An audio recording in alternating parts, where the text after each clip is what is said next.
Hey, welcome to the Buck Brief. We're doing a 2024 look-ahead show. The big predictions. Putting on my Nostradamus hat, if you will, making the calls way in advance for what's going to happen next year. Hopefully this will be very entertaining and informative for just the short while that we're chatting about it. And if I'm wrong about everything, I'll just delete this. So, you know what I mean? We'll just pretend like it never happened, just like every other pundit would do, right? But no, seriously, there's some interesting things. I want to talk about national security predictions, economy predictions, political predictions, and I'm going to do them in that order. Start with national security.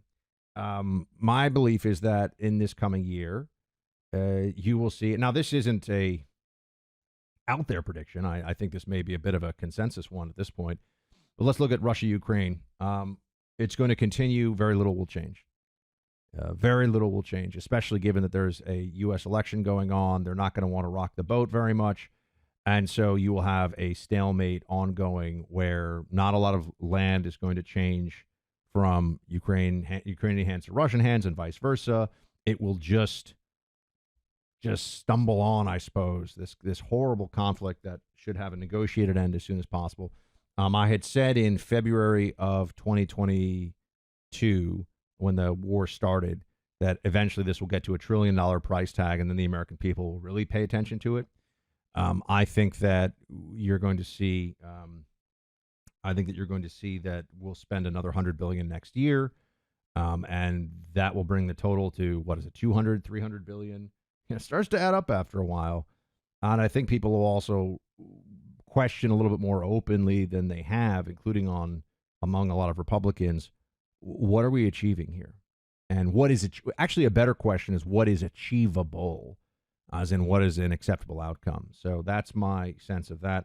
I will put the border in a national security realm just because it does affect our national security very much. I think a lot of times people think of it more in a domestic policy context. I believe that they will start to slowly bring down some of the illegal entry numbers and start to slowly bring up some of the deportation numbers just so that the Biden Democrats can claim that they care a little bit about the border. I mean, in the most meager way, but that they have some interest in a secure border, because otherwise it's a major weak spot for them, and they know that because the American people are not with them on the border. We've already got 7 million illegals that have come into the country in 3 years. I think you're going to see that number increase substantially. So, I mean, I know it'll increase substantially. You'll be at 8 million. Here's a prediction for you. 8 million illegals by next November. And that will be the official number. 8 million illegals by next November. And the fact that I can say that with some degree of confidence just gives you a sense, I think, of how completely out of control all this stuff is. It's just wild. And then on Israel and Hamas, I said, again, not an exciting, national security, everyone click on this link kind of a prediction, but I think that Israel will continue into the new year its war against Hamas. It'll create a demilitarized zone of sorts in northern Gaza. And there will not be some massive expansion of the conflict. Hezbollah might make some more noise up in the north, but I don't see Iran getting particularly involved beyond what it already does. I don't think they're going to try to shut down the Straits of Hormuz and choke off global oil supplies. That stuff all makes for interesting analysis. I don't see it happening. And then we get to China, Taiwan. Here's what I would say about China, Taiwan in 2024. I don't think it is likely that China will take Taiwan or try to take Taiwan. But if I were in charge in China, I would think it's a very good time to try. So I can't tell you it's a probability, but I can tell you that if I were Xi Jinping with old man Biden doddering around and all the focus on Trump trials and all the rest of it, and the getting bogged down already, the West is bogged down, the Russia-Ukraine war, the Middle East feels a little destabilized. I think that if I'm Xi Jinping, it's a good year to go for it. But this is what we would call black swan analysis or fat tail analysis. Low probability, high impact. But the probability is not, I'd give a U.S. invasion of Taiwan, A Chinese invasion of Taiwan in the next year, I think it's 10%, which sounds very low until you think about what a massive earth-shaking change to the international order that could be. So there you go. That's the national security predictions that I have for you. I'm not expecting a lot of big change. I do think we're going to get. I mean, I hate even saying this out loud. It's like Christmas time. People are listening to this. I think we're going to get hit with a not a 9/11 scale terror attack next year, but we're going to get hit, and we're going to get hit hard. Just because I think that the jihadists are. It's just they're plotting, they're scheming, and they're going to hit us with something. And on a more major scale. I mean, the kind of attack where it's scores of people who are killed. I hope that that's absolutely wrong, and I hope that I can look back on this and think that I was overly scared. But when you look at the wide open border and you look at the rage that the jihadis have all across the Middle East now because of our support for Israel specifically, it's too quiet. It's a little too quiet right now. Is kind of the way I view it. I think that they're going to try something next year. And that could have a major impact on the 2024 election, quite honestly. All right, we'll get to the realm of the economy next. But first up, a couple months ago, I was introduced to the greatest pre-workout I've ever used. It's got an unusual name, Chad Mode. But look, hopefully it makes it easy for you to remember. Chad Mode is amazing. It comes in the form of a powder. It's a scoop. You put it in a glass of water or juice before you work out, and you will have some of the best workouts of your life. I'm using it as a pre-book writing supplement sometimes, too, so I have total focus, energy, and drive. When you're staring at a keyboard for hours researching and writing, Chad Mode is just as effective as it is for a workout because it gets you focused, energized, and in the moment. This is another excellent product from the team at Chalk. It's on their website. You can find Chad Mode there. Go to Chalk, CHOQ.com, and get Chad Mode on the website. Try this. If you need energy, you need focus, you need drive for anything, Chad Mode will work for you. Go to Chalk, CHOQ.com. You'll save 35% off your subscription when you use my name, Buck, as your promo code. Chalk, CHOQ.com. Use promo code Buck for 35% off. Now, the economy. I'm of two minds about this, but I'll tell you what my 2024 prediction is. I think that, unfortunately, the economy is going to be in a recovery, or rather in an upswing. It's not good right now, but you're going to see inflation coming down a little bit. You're going to see rates coming down. You're going to see prices maybe still high, but stable, not increasing rapidly. And it's all because democracy is a snapshot. Voting is a snapshot. It's how do people feel at that time in that period. And Democrats will do everything they can to manipulate perceptions of the economy with all the tools at their disposal. And don't tell me the Fed is independent. It's nonsense.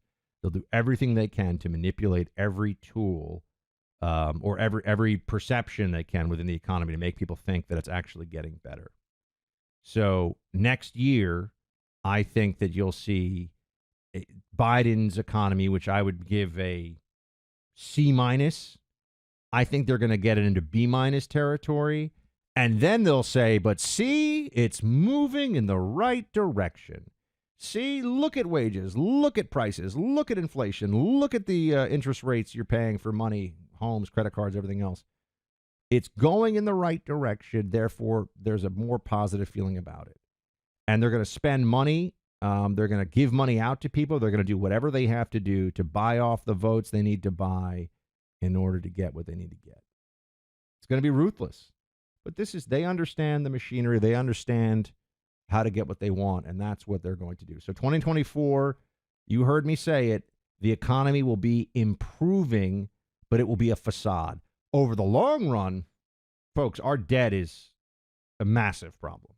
It's a massive problem. You're going to start seeing more and more how the interest we're paying on the debt is crowding out other investment and other spending that we have. I don't like using the term government investment, spending your money. But there are some things we do want government spending money on, and that's going to get crowded out by $33 trillion and counting. I mean, we're going to be basically at, $35 trillion by the time people are going to be voting. problem with the debt crisis is when everyone has to agree that it's a crisis, it's too late.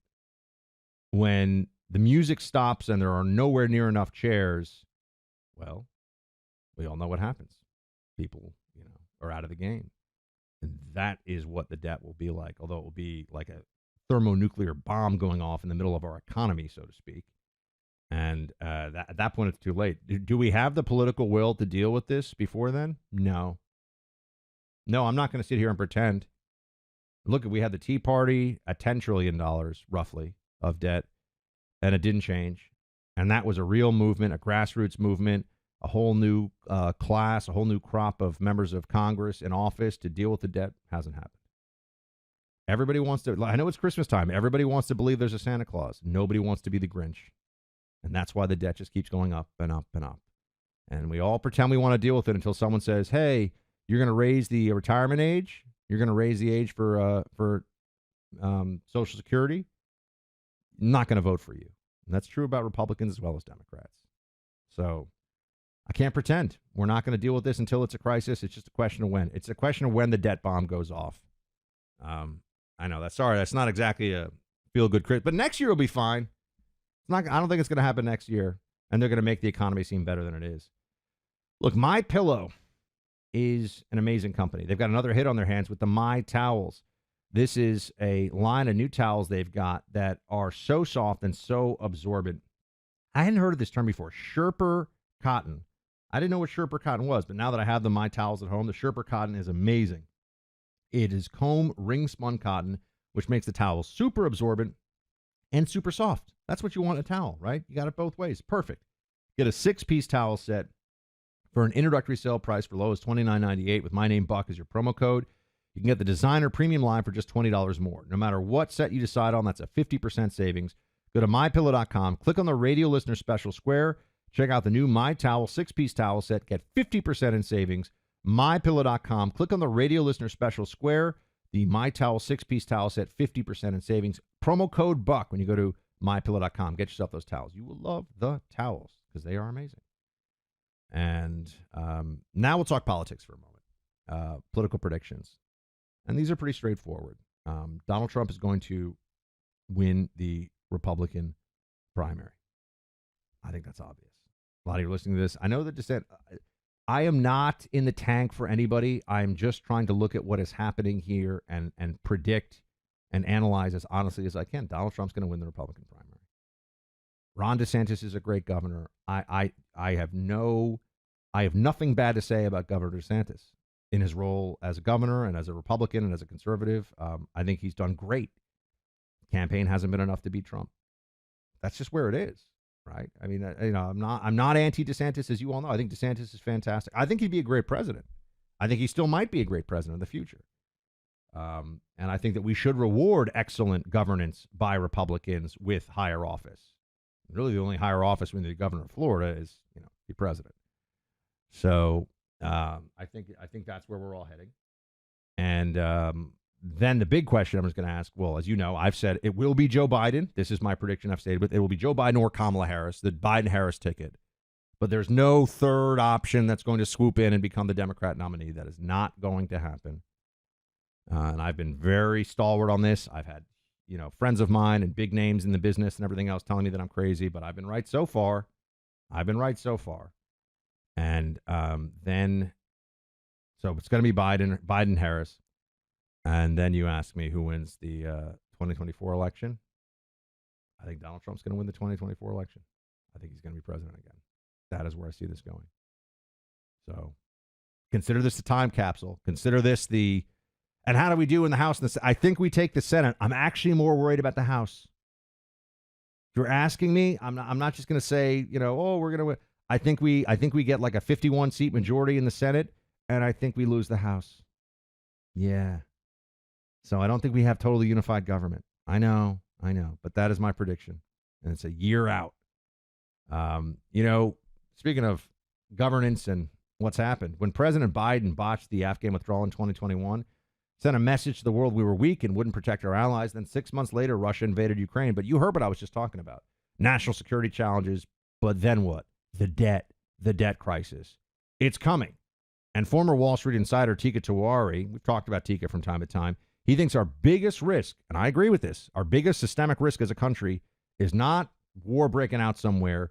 It is potentially the collapse of the dollar because of this debt crisis. That's why Mr. Tiwari has released an informative video to help you prepare. Go to moveyourcashnow.com to learn the 3 steps you need to take to protect and grow your wealth in the coming months and year. That's moveyourcashnow.com, or you could end up caught unaware about this whole thing. Moveyourcashnow.com, paid for by Palm Beach Research Group. Hey, guys, thank you so much for listening to Buck Brief. If you haven't, please subscribe. We've got a YouTube channel, youtube.com/Buck Sexton, where all the Buck Briefs go. We put video up there. I need to get more YouTube subscribers just because, if I'm going to put up YouTube, why not? And also on Rumble. If you're a Rumble subscriber, you can check me out there. It's kind of fun because you can see the video. You can see if I'm having a bad hair day or if I need to shave, which currently I'm having both. Bad hair day and need to shave. Just kidding. Occasionally I'll show you the puppy Ginger, so you'll get to see Ginger on this video.